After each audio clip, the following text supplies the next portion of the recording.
I'm your host, Karen Nelson, and you're listening to Becoming You Again, episode number 80. Welcome to Becoming You Again, the podcast to help with your mental and emotional well-being during and after divorce. This is where you learn to overcome the trauma of your divorce by reconnecting with yourself, creating lasting emotional resilience, and living a truly independent life so your life will be even better than when you were married. I'm your host, Karen Nelson. I have a treat for you with today's podcast. As many of you know, I have been working on creating and putting together my divorce course called Becoming You Again, of course. And I haven't talked about it in a while on the podcast, but it's not because I'm not doing it. I am still writing it and recording it and putting it all together, and it will be coming out sometime next year. I'm not quite sure when, but I promise you I will give you updates as things come along. So that's going to be very exciting. But today's podcast episode is kind of a sneak peek inside of one of the lessons that's going to be included in the membership. And you get to hear it today. It's short, it's to the point, and this will kind of give you an idea of what the course will be like.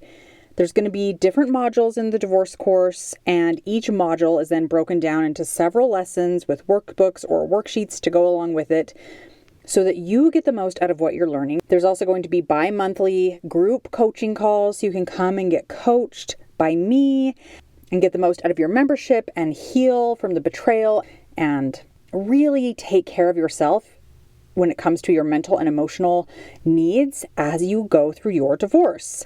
And I've kept most of the lessons to about 10 minutes or less because I know that as a divorced single mom, our time is very precious. And I want you to be able to get right to the point so you can be working on awareness and implementation in your own life. And so what you'll hear today is a little taste of that.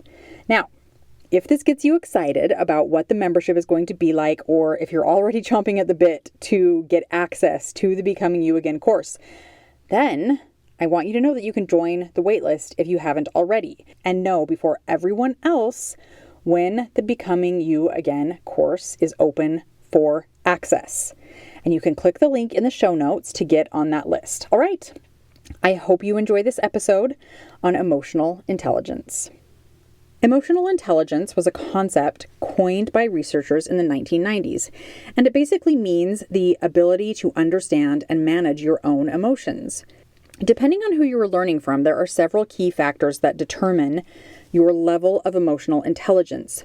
But in this lesson, I'm going to be focusing on the key skill that I think is the least understood when it comes to emotional intelligence. This is the skill of processing emotions. Here's why I believe this is the least understood skill when it comes to understanding and managing our own emotions.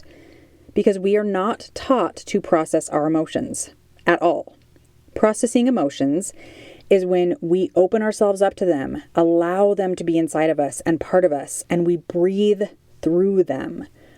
But we are taught the opposite. We are taught to be afraid of our emotions, to ignore them, or to not allow in what we're actually feeling. Sometimes this teaching is very forceful and in your face, like someone might be saying, why don't you just be happy? Why can't you just be happy? Why don't you just smile more? Just suck it up and push through. Stop crying. And sometimes this teaching is a little more gentle, and we think it's coming from kind of a more loving place. And it sounds like, don't be sad. Don't be scared. It's going to be okay. I've got you. Don't worry. And we kind of try and talk people out of feeling the emotions they're feeling.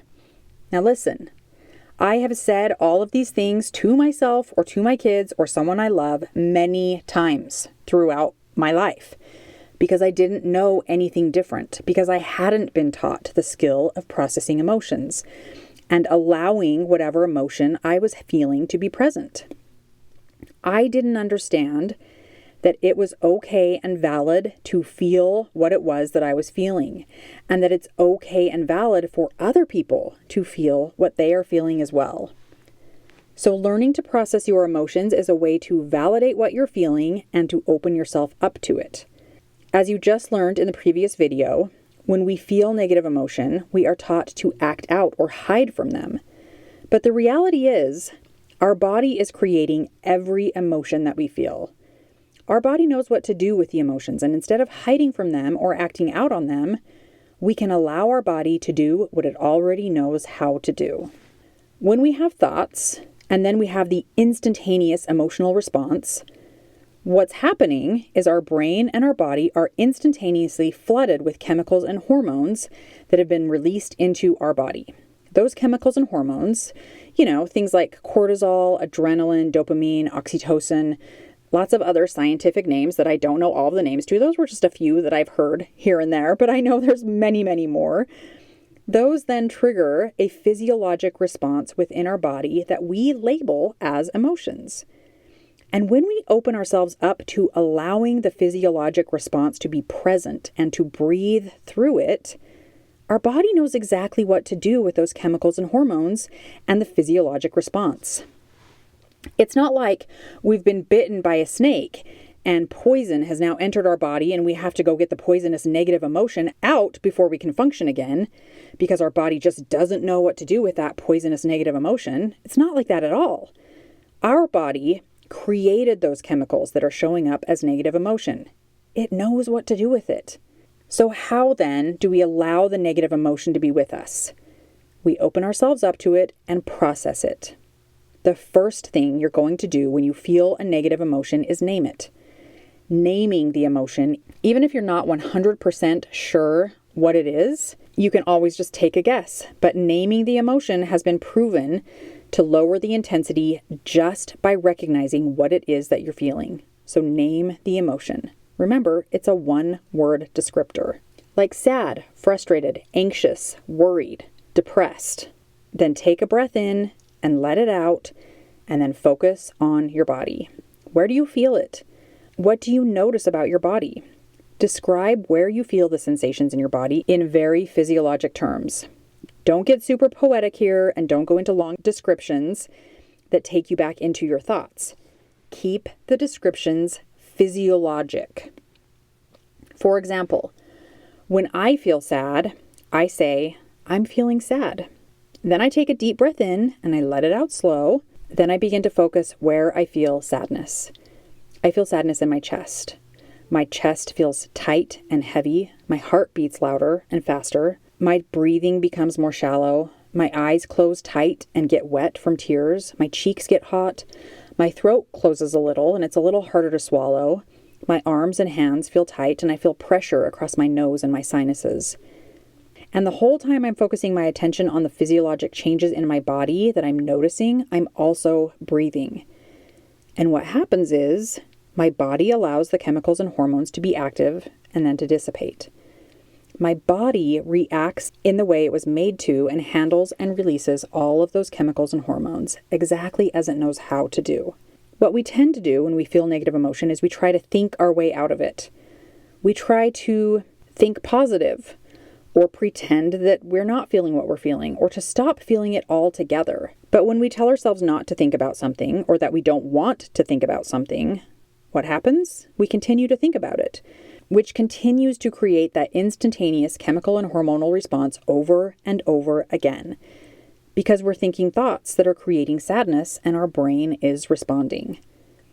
When we don't get into our body and process through the emotion, it continues to pile up negative emotion on top of negative emotion, and our body feels depleted and overwhelmed and exhausted physically, mentally, and emotionally.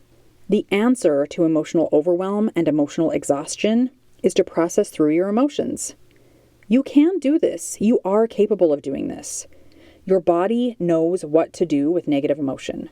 Open yourself up to it, allow it, and breathe. In the next lesson, you'll see the action of actually being guided through processing some negative emotion so you can visually see what this looks like. All right, my friends, I hope you enjoyed this little taste of what the Becoming You Again divorce course is going to look like. And again, if this piques your interest, then click the link in the show notes to get on the wait list. Otherwise, I'll talk to you next week. If you like what you're learning on the podcast and you're ready to create lasting change and results in your life, then you need to be working one-on-one with Karen as your divorce coach. This is where we take everything you're learning in the podcast and 10x it with implementation and weekly coaching, where you start to see change in yourself and your life immediately.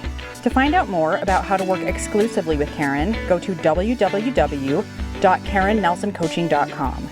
That's www.karinelsoncoaching.com.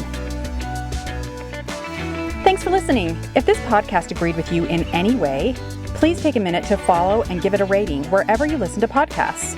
And for more details about how I can help you live an even better life than when you were married, make sure and check out the full show notes by clicking the link in the description.